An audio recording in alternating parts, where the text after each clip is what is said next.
Hi, and welcome to the My Dog Made Me Do It Naturally podcast. I am your host, Kat Gypsum, a canine nutritionist with an innate obsession with dogs and the natural ways in which we are driven to live because of them. So, let's get to it. Hello, and welcome to the My Dog Made Me Do It Naturally podcast. I am super excited to be launching this podcast because I have an innate obsession with dogs, and in more recent years, the natural ways in which we are driven to live because of them. I have a passion to inform and empower pet parents worldwide on the journey to the brighter side of life, a side where dogs are allowed to be dogs and Mother Nature is given the respect she deserves. This podcast is for pet parents and professionals to share their journeys with their pets into the natural world and to discuss their trials, tribulations, and triumphs along the way, in hopes that we can inspire some of you, other pet parents, to take the leap and make the change, or even just learn from each other through our own unique experiences. I understand that you probably have no idea who I am, so I thought for this first episode, I would let you know my story and the reasons why my path has led me to where I am today. That has eventually led me to making this podcast for all you other nature-loving, crazy dog people out there. So, for those of you who don't know me, my name's Kat, and I have just closed down my small business, Puppy Chop's Pet Shop, which was a pet shop that sold natural treats, supplements, and enrichment toys for cats and dogs. It used to be called Perfect Nature, but we rebranded in 2020. So I am 34 this month, and I have two Boston Terrier boys, Barney and Boris. Now, I started my journey into the natural world around 10, 11 years ago when I started my degree in criminology and psychology. I have been raw feeding my boys since 2018, so that's about 6 years. Now, criminology looked at crimes against nature with regards to corporations, like the oil mining and devastation of indigenous communities, and psychology explored how our mind works and the current issues in society. Now, the first book that I read that set me off down the rabbit hole into the issues of food was a book called Farmageddon, and it was Farmageddon, The True Cost of Cheap Meat by Philip Limbury. Now, reading this book, I don't know if you've read it, but if you haven't, I definitely think that you should. It basically explains how that intensively farmed meat is cruel to the animals and also lacks the nutrition that we need as human beings.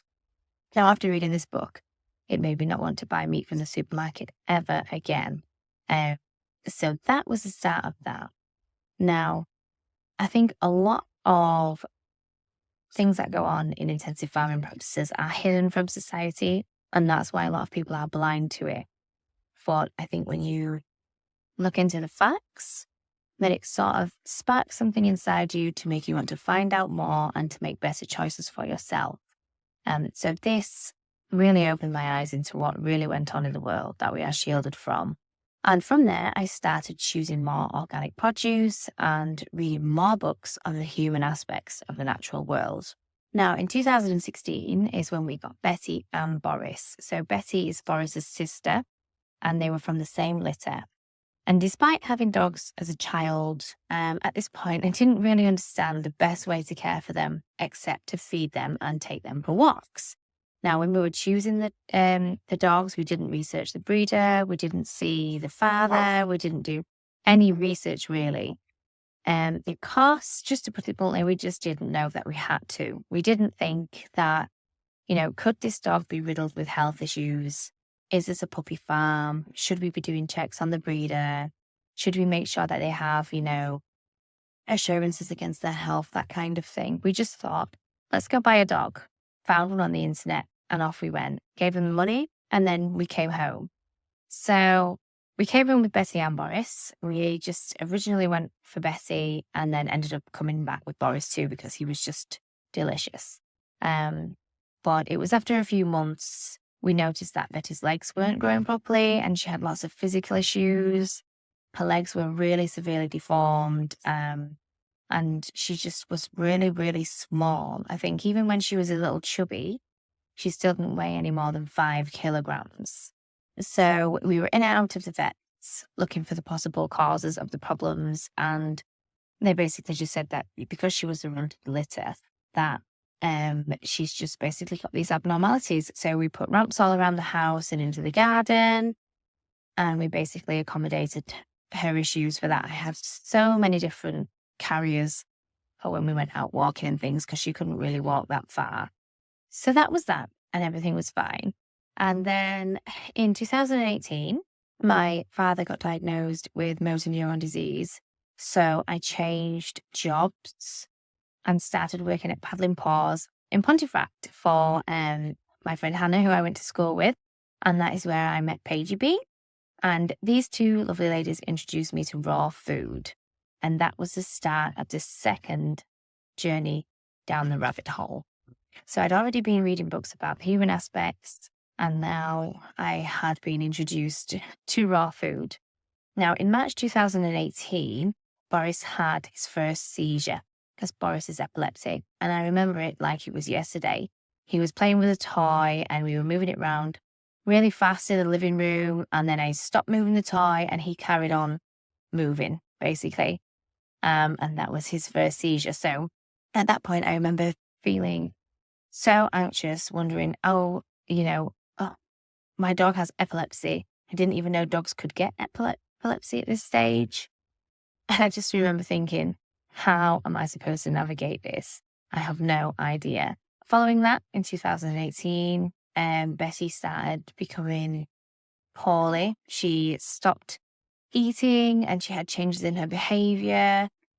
She started becoming aggressive towards strangers and things like that. So we took her to the vets. And they said it was because she was in pain from the deformities in her legs and she was given pain medications and prescription food. They didn't refer us to a specialist or anything like that.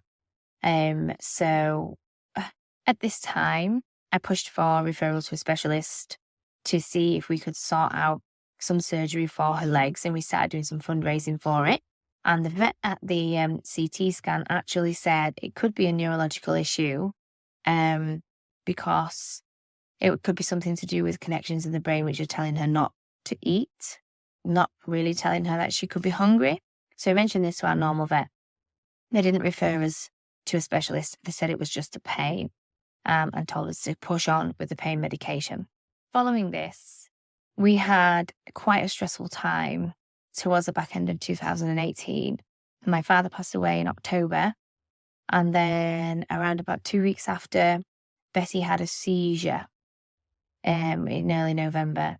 And this led to some hospital stays. And she was in there for about a week because she went into status epilepticus, which is basically where they go into a seizure and they can't come out of it. So they just basically they come out, but they're really vacant, and then they go back in.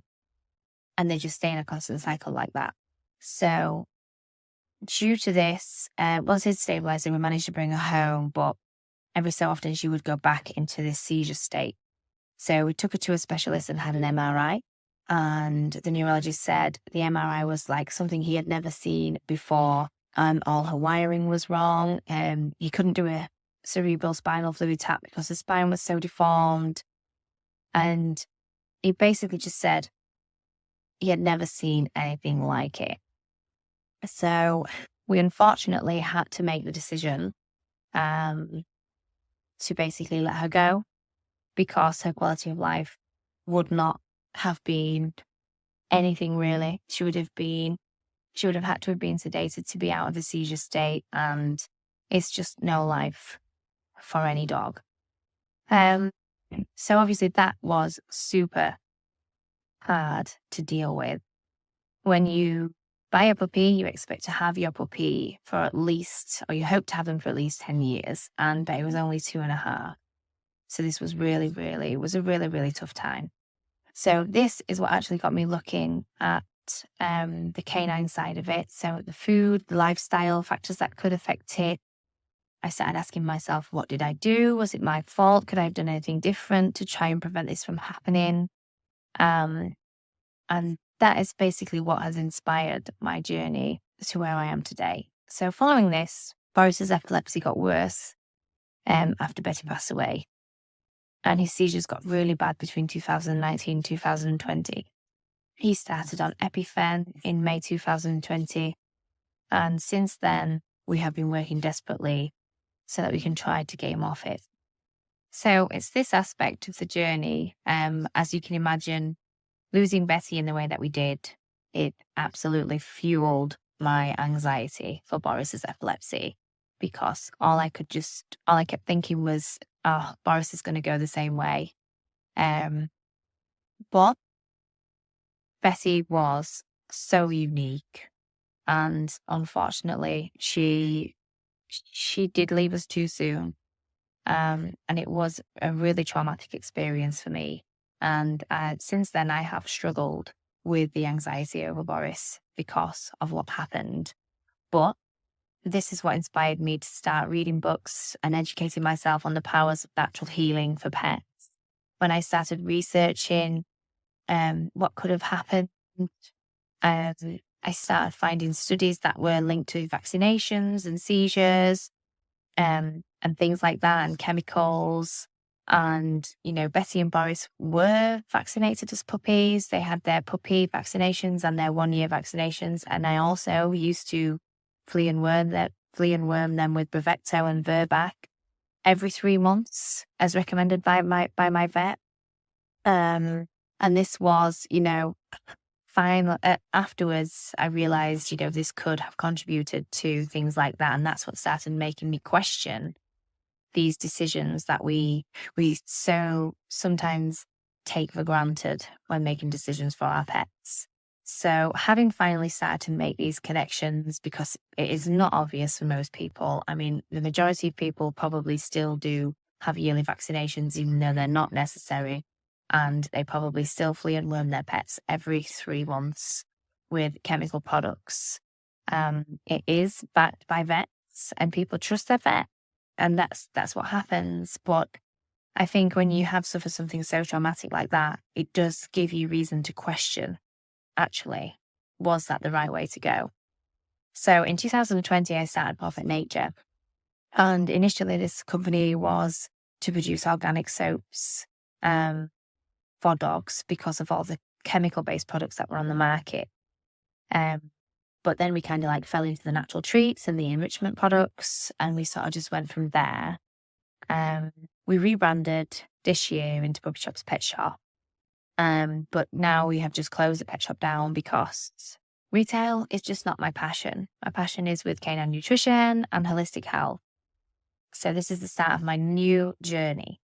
But since 2018, we did get Barney in 2018. Barney was obviously a puppy when all this was happening with my dad and Betty. But Barney has been purely on raw food ever since we brought him home. And you can tell because he has strong teeth, he has strong bones, he has lots of muscular development. And Boris he's got weak teeth, he's quite skinny, he doesn't have much muscle. And I do think it is largely because I didn't really know what I was doing when I first got him. Now, the boys are purely on raw food. They have no carbs or starchy veg. They have fresh fish every day, and we DIY our meals. We used to use complete minces and ready-made raw, but now I prefer to build the bowl myself. Barney does suffer with yeast and environmental allergies, so we do have daily management of this. And we're always toing and froing with dietary changes because he is so sensitive that he has flare-ups quite often. But Boris, aside from his epilepsy, he can tolerate a lot of things.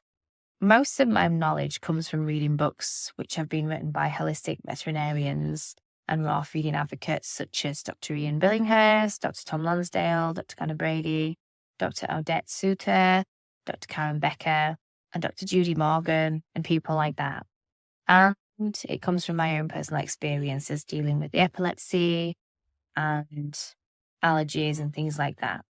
I also listen to lots of podcasts and webinars and follow herbalists such as Rita Hogan. So I'm always trying to learn and improve in any way that I can. And even after everything that I have read and everything that I have learned, I still learn something new every week. So, the journey is never over. I've recently moved to the East Yorkshire countryside to a small holding where we are building our self-sustaining lifestyle. Our plan is to farm our own organic meat and vegetables for the whole family, including the dogs. I have studied canine nutrition for the past 6 years and practiced it for this long too. I don't use any chemicals in the home. We don't have candles or air fresheners. And we try to use as least chemicals as possible. And this is mainly for Boris's epilepsy. He does have stress-related epilepsy. And Barney is a hyperactive dog.